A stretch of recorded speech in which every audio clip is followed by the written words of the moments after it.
Judge Cohen has joined us. Close those drapes.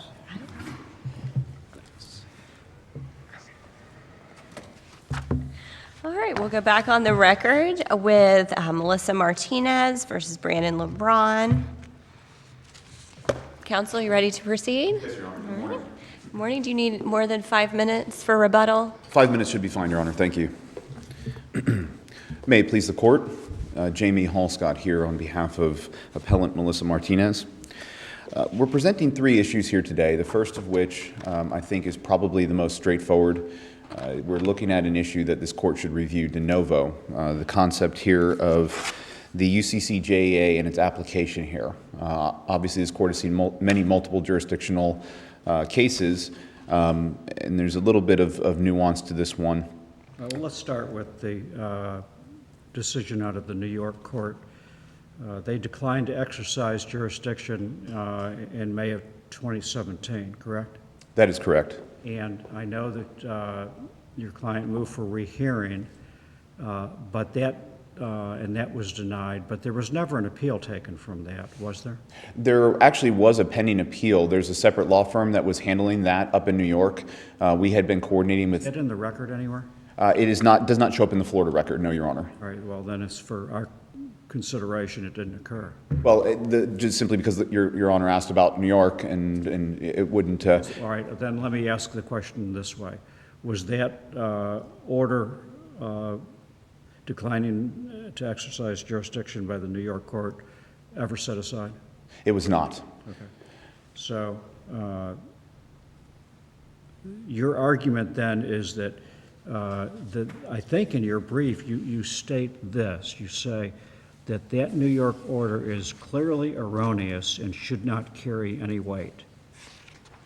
It is clearly erroneous and should not carry any weight. If it was clearly erroneous, then what you do then is you appeal it. And no court has found it to be clearly erroneous. Well, that's what we're asking. That's what we've asked the court to do, both in Florida and... You're asking us to find a New York court order to be clearly erroneous. We are asking for a de novo review of jurisdiction. You are asking us, that's a yes or no. Are you asking us to find a New York court order clearly erroneous? Not in so many words, Your Honor, no. All right, well then, put it in your words. Yeah, my words are that the ability to invoke the UCCJEA and place jurisdiction in Florida where it should be based on the fact that... It should be in Florida? In New York. Because we're done, we can stop the oral argument now. No, Your Honor, it should be in New York based on the information and the evidence that was in the record. Okay, so I'm going to kind of follow up with what Judge Cohen said. So we have kind of 2 conflicting UCCJEA affidavits, correct? That's correct. Because they're very common in family law cases. So the judge is going to look at both and can weigh those between each other. Then we also, on top of that, having a New York court say, no jurisdiction, it's in Florida. So between those 2 things, where you have 2 UCCJEA conflicting affidavits, and you have a New York court saying, we decline to exercise jurisdiction, what was the Florida court, what was the other option? Where would the home state be if it's not Florida? It should have been New York. The Florida court should have declined based on... Why? Based on the fact that there was not a continuous 6 months here. If you look at... Where was that evidence? That evidence was in competing testimony, because Mr. LeBron had his testimony, his one single affidavit. That was basically all the court hung its hat on when it made this decision. It didn't look at travel itineraries. It didn't look at was that doctor's submitted records. To the court? That was entered in the court in the motion. The court weighed those conflicting testimony. Not exactly. Okay. The court got those at the motion for rehearing. The court's motion for rehearing was so wholly lacking in reconsideration. It actually only integrated about 1 paragraph. Simply You're asking the court to rehear something that hadn't been argued during the original? It wasn't that it hadn't been heard during the original. There was a funeral that happened and witnesses were not able to attend. For those purposes, the court heard those witnesses as well, who were able to speak to this, who were able to testify to these things. Those are credibility issues, and the trial judge made a determination, found his UCCJEA to be credible, didn't find her testimony to be credible or the testimony of her witnesses to be credible, That's a factual determination that trial courts make all the time. I don't find that to be wholly credible, Your Honor. What you find to be wholly credible isn't what's important. What's important is what the trial court found to be credible. In the motion for rehearing and the subsequent order on the motion for rehearing, it is a wholesale copy and paste, so much that the court was not even aware that I, myself, had been the attorney of record and had been there at the hearing, still referring to the previous attorney as the attorney who had done this, who had conducted the hearing. That's neither here nor there. Well, if we're looking at whether or not the substance in this hearing was weighed or not, and whether or not any consideration was given it by the court, you're saying that we should definitely defer to this court, that it had made a ruling based on the evidence in front of it, and I'm saying this was just a rubber stamp of what had already been there, so much that's evidenced by the Our job is to reweigh the evidence? A de novo review for UCCJA, yes, that would be appropriate. Now, would we look at the evidence in the light most favorable to the appellee? I don't think that you would. I think you would. So in reviewing factual determinations by the trial court, you want us to take a de novo review of that and to review those facts in the light most favorable to your client. That's the legal position you're taking on this appeal. The legal position, based on case law, is that it's in the light most favorable to the non-moving party. So obviously it would be the appellee. But what I want, obviously, is that this court look at the facts and the evidence in a way that would be most helpful to my client. I mean, that's my appellate advocacy portion. That's an honest answer, right? Whether or not it's supported in the case law is nothing. But I don't. Even if it was in the light most favorable to the appellee, I think the overwhelming evidence in a de novo review supports the appellant's position when it comes to UCCJA here. Are there any other jurisdictional questions? I'm going to move on to the other issues when it comes to time sharing and when it comes to the issues of attorney's fees. When we look at the issue of time sharing in this particular case, the factors that were supposed to be considered by the court do not appear to have been done so in such a way that was anything but punitive. I know you make that argument. The question for us is, did the court consider the factors in 6113 correct? I don't see an exhaustive analysis of that on the record, no. Well, the order says it. The order goes through the factors in 6113. Have you looked at record pages 848, 849, 850? And that doesn't seem to you to be an analysis of the 6113 factors? It's a formulaic recantation in order to simply rubber stamp the outcome that I believe the court wanted to get to in this case. You keep saying that, but as a trial judge, that's what you do. You sit down, or I'm going to tell you, that's what I did, is I would sit down, and I had done these things for years at the time, and whether it was alimony or whether it was the time sharing, you sit down with the statute in front of you and you go through in your order and you tick them off. This is factor, this factor, this factor, and then you make findings. That's what you do because they know, the trial judges know that that's what we look for. And it seems to me that the trial judge did that. Now, you might not agree with... I'll play devil's advocate, Your Honor. I've been in the opposite position, actually, in having the same discussion with you several months ago on a case, a family law case, that did the exact same thing. I said that, well, the court analyzed these things. The court put all of its factors and did everything like that. And in fact, when I lost that case, you, writing the opinion, explained that the court needed to provide more findings. It needed to have more factual findings. It just couldn't merely say, well, we heard expert testimony and therefore these are the factors that applied. In fact, the same amount of effort that I had to argue conversely last time I was in front of you, you went a different direction. So from a devil's advocate standpoint... Consistency is the sign of a small mind. Well, you say, I think, counsel, in your initial brief, that the court failed to afford significant weight to certain time-sharing factors. And I think that's probably where this court is having some difficulty, is that sounds precisely like you're asking us to reweigh. You're saying she didn't put enough weight here, she did put enough weight here, or she looked at this, incorrectly, but that's precisely what case after case has said that we are not to do. So I think that might be where some of the concern is, that it doesn't seem to be an appellate review appropriate. Well, I think appellate the review court of needs to that. look further, Your Honor, needs to look further than that and see that there was an honest issue of whether or not the determinations of the court were punitive in this case. As someone who was there partially for the proceedings, watching these things, there was a great dislike of the appellant. What if the trial court believed that your client went, as articulated in the order, went to great lengths to restrict and to make time sharing as difficult as possible? What's wrong with being punitive about someone who does that? Well, I don't think that there's any case law that supports punishing someone.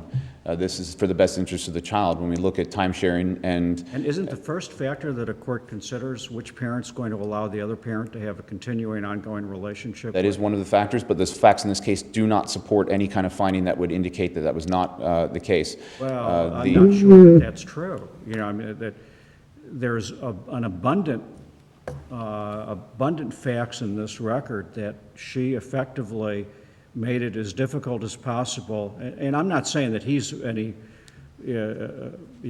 great work of art either, but there's certainly evidence in this record, in the light most favorable to the appellee, that she went way out of her way to make it as difficult as possible for him to see this child. I don't believe that at all. I've looked at the record. Right. I think that there's The record's there's some replete evidence. with he goes up there on a visit and has to wait hours and hours. He's ready to go up on a visit that he's already sent her the itinerary.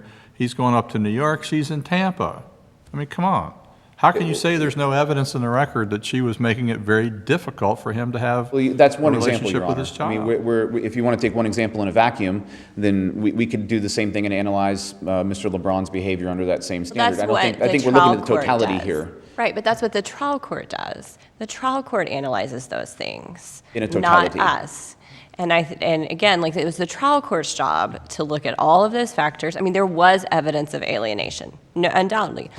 How serious that was, and that's the weight the trial court gave to it.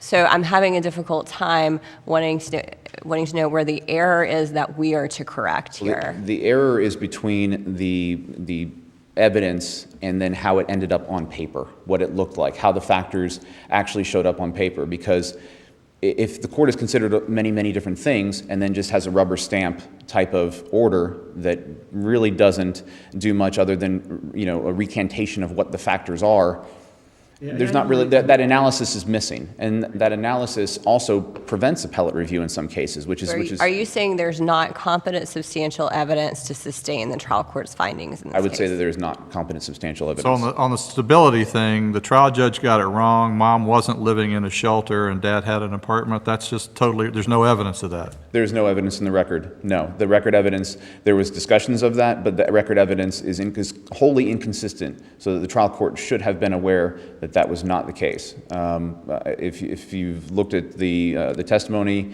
of all of the various different parties in the record evidence, it doesn't support that finding. Right. Let me turn to your legal position that in order to modify a temporary time-sharing order, that you have to establish a substantial change of circumstances. Give me a case that says that. Give me your best case for that proposition. Best case for that proposition. I can only go with what I had cited in the brief. I know, but that's not going to do you much good because I've read every case that you cited in your brief, and not one of them dealt with a situation where it was a trial judge going from a temporary order to a final judgment. Every one of them were either post-judgment cases. One of them was a contempt action where there had been no pleadings for modification. And so I'm struggling to find case law to support your legal assertion. Plus, I don't know why the Riddle case. Are you familiar with the Riddle case out of the Fourth? Yes, Your Honor. Why isn't that case on point against you on that issue? Well, I know that the appellee is cited to Riddle in their answer, I mean, it's not terrible case law. I mean, obviously, we want to find things that are perfect that fit our positions. Sometimes there's just not a perfect case that fits your position exactly the way that you want it to. Okay, but I'm trying to figure out where you're coming up with that legal standard. That's the law according to you. If you had your druthers, that's what the law would be. It's my interpretation of those various different cases that I've cited in the. So you want us to find that a temporary time-sharing plan could only be modified upon the finding of a substantial involuntary change of circumstances? I don't think only on that. I mean, we're hanging this on one of the weakest positions, I think, in my entire brief. Obviously, there's much stronger issues here. We're talking about things like the. You raised it. If you raise it, we're going I try and raise everything that I think I have a Okay. colorable argument of law, Your Honor. If I don't, then I end up on the wrong side of any number of different things. Okay. But if I have a colorable argument and I think I can make a good faith argument for my client, I do so. Okay. You are into your rebuttal time, just to let you know, Right, if thank you you. want to save any time. I will save that for rebuttal. Thank you, Your Honors.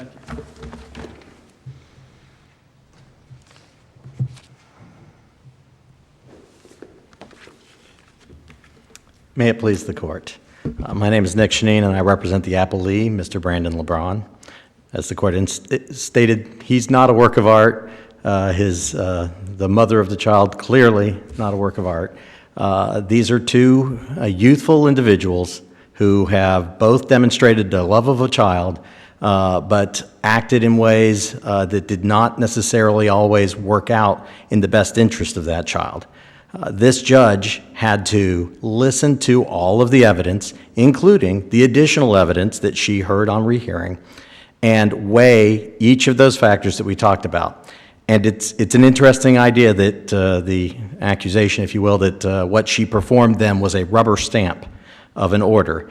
If any order I've ever read is not a rubber stamp, it's the order in this case. It is absolutely clear, reading that order, that she listened attentively to all of the testimony, that she was very familiar with the facts of the case, and she was absolutely in the best position, in accordance with the case law of this district and every other, that she's the one who gets to make the findings of fact and determine issues of credibility. Now, Judge Murphy originally was the judge on the case, and did he have a conversation with the judge in New York on jurisdiction? It's my understanding that he tried to, at least, that there were communications with the New York court, and obviously New York didn't accept jurisdiction the first time. They moved for rehearing. They didn't accept it the second time. If there is an appeal, it's not in this record, and I'll say this, that decision was from May of 2017. We're late in 2019, and we don't have a single shred of evidence in our record to say that any appellate court is still reviewing this. It's crystal clear from our record that New York wanted nothing to do with this case. And so if anyone was going to meet justice for this child and make sure that a parenting plan and time-sharing structure was implemented, it was left to Florida or to no one. Florida said, we'll do it. And then to go back to Your Honor's question about Judge Murphy, Judge Murphy had been in the case before, had entered a temporary order, but as Your Honor pointed out, there is on-point case law, Riddle v. Riddle, that stated, as explained below, a court is not required to find a, quote, substantial change in circumstances, close quote, in order to modify a temporary custody order entered before any final decree has been entered. Here, the judge... Do you think that Murphy's comments in the temporary order constitute law of the case? They do not constitute law of the case. Law of the case only occurs once this court has had the opportunity to review a final decision. It doesn't have to come up on appeal if you allow a matter to be resolved and no appeal is taken. It can also become law of the case. Here, temporary orders cannot be law of the case, and there's a really good reason for that. Judges need the ability to be able to revisit prior rulings and to modify them prior to entering their final order. And there's abundant case law that says no matter what that order is, if it's a pre-trial hearing, a judge has to have the ability to make changes. Now, that doesn't mean that parties can ignore pre-trial orders. They do so at their peril. Pre-trial orders can be enforced. And in fact, when they're disobeyed, a judge can certainly take that into account when deciding what's going to happen in the final judgment. Now, counsel for the appellant states that there's no competent substantial evidence as to interference with your client's custody. What evidence would you cite? The testimony was replete with instances where there was exactly that type of interference. Judge Edwards referenced those record citations when the former wife would not be there despite him routinely following the court order, the temporary court order, giving her his itinerary well in advance. She would not be at the airport. She might even be in Tampa. She would have her mother come over. And then you have this piece of evidence. You have, there was an explicit video that was sent to him, and that raised the eyebrow of opposing counsel. It raised the eyebrow of the court. Why would she be sending someone who she is accusing of being hostile to her this kind of video? And her admittedly quite honest answer on their testimony was, well, I did it for two reasons. One, to demonstrate that he wasn't all that he thought he was.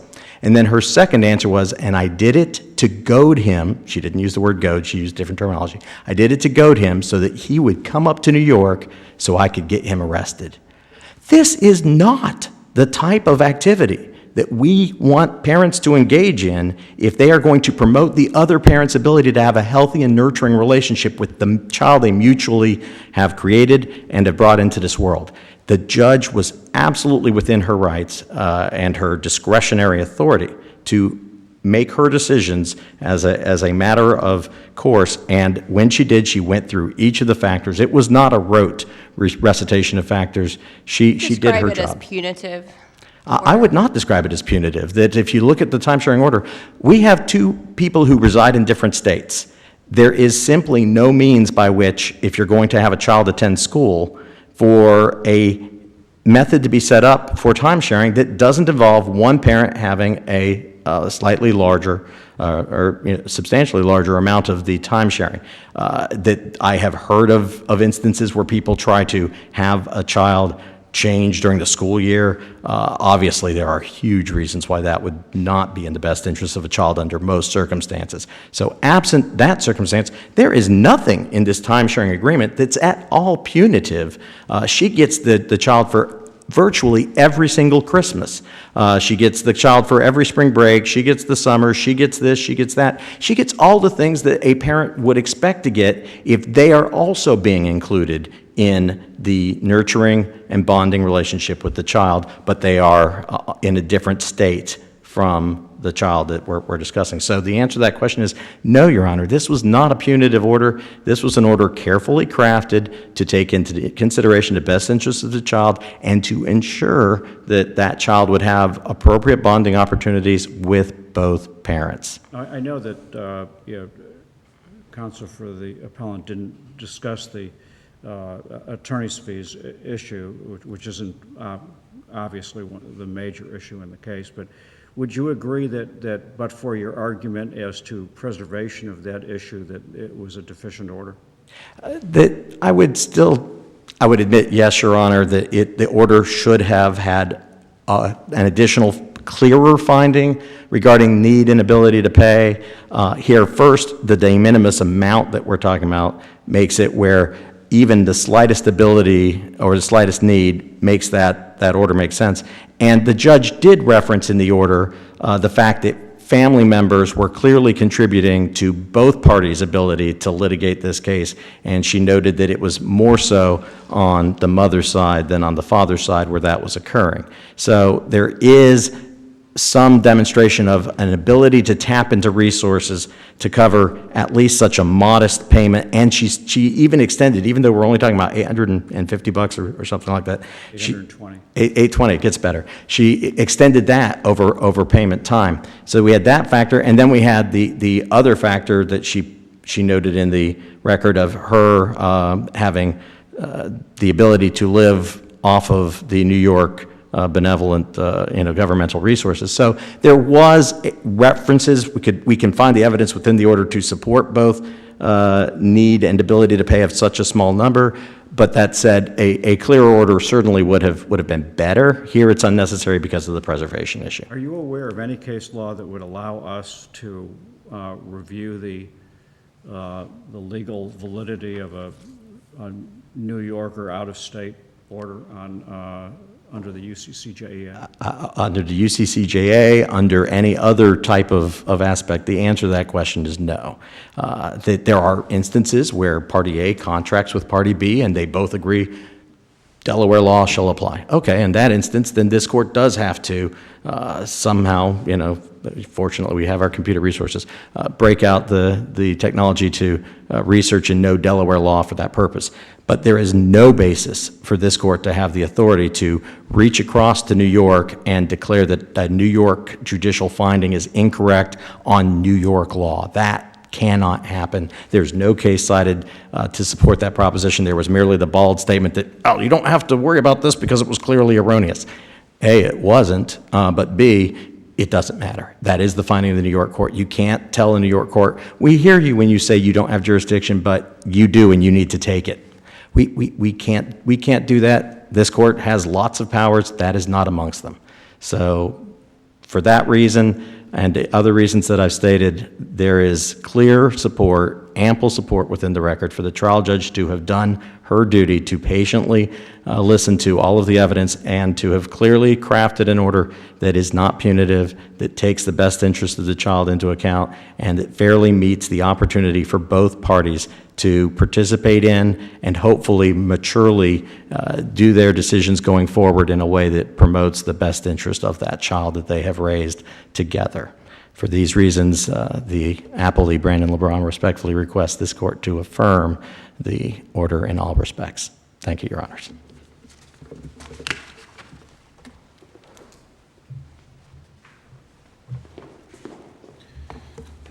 Just very briefly, Your Honors. The counsel for appellee mentioned the explicit video, and I think that was really the core to trial court's determination. When we look at the record evidence and we look at how the trial court responded to that particular video, that's where we see this kind of shift in the court's ability to look at factors in this case. We see the court shift to a punitive nature in that. I don't know, but there was a back and forth here. I mean, I don't, I give, neither of these parties are going to win Parent of the Year. And there are these emails, and I could tell you that after 200 or so pages of reading those emails, I wanted to hang myself. But it was a back and forth. I mean, she would send pictures, he would respond, and it just seemed to me that was just a back and forth, that they had an on again, off again, let's get back together, no, that it's just they're kids, they're young. I mean, I don't know that video, was the critical feature. What evidence do you have to support that? The conduct of the court at trial after that particular moment, that was the shock and awe moment to the court, that it couldn't believe that this happened. Counsel, what is punitive in the order? In the order, I think that the time sharing specifically should have been a 50-50. How does that work with two people in two different states? I mean, that's not a normal time sharing when you have two different states. It could have been done on a multi-week process or a month-to-month as a 50-50. A child goes to two schools, But again, you will It's- agree it's- that that's rare, that it's more common that you have this type. So I'm just trying to figure out where the punitive part comes in. Well, if we know that the default should be 50-50, and we know we have a challenge with that by splitting it between two different states, and then we look at the relative conducts of the parties in relation, then not only should it have been more for Mr. LeBron, it should have been flipped the other direction and more for Ms. Martinez. Why? Because of the conduct of the parties, because of the evidence that was in the record, because of the weight. But that makes us reweigh, you're asking us to reweigh those determinations in that evidence. When they're so grossly out of sync, as the record evidence shows, yes, there is some aspect of that to this in looking at it. I mean, yes, this court doesn't review everything de novo, but when there is a determination of credibility of weight that's so lopsided or appears itself to be punitive, then yes, this court can and should be reviewing that for an abuse of discretion. So that's our position, how we see it, and specifically that the issue of punitive nature, I think, is clear from the record. So I have nothing further. Thank you. Thank you. Thank you.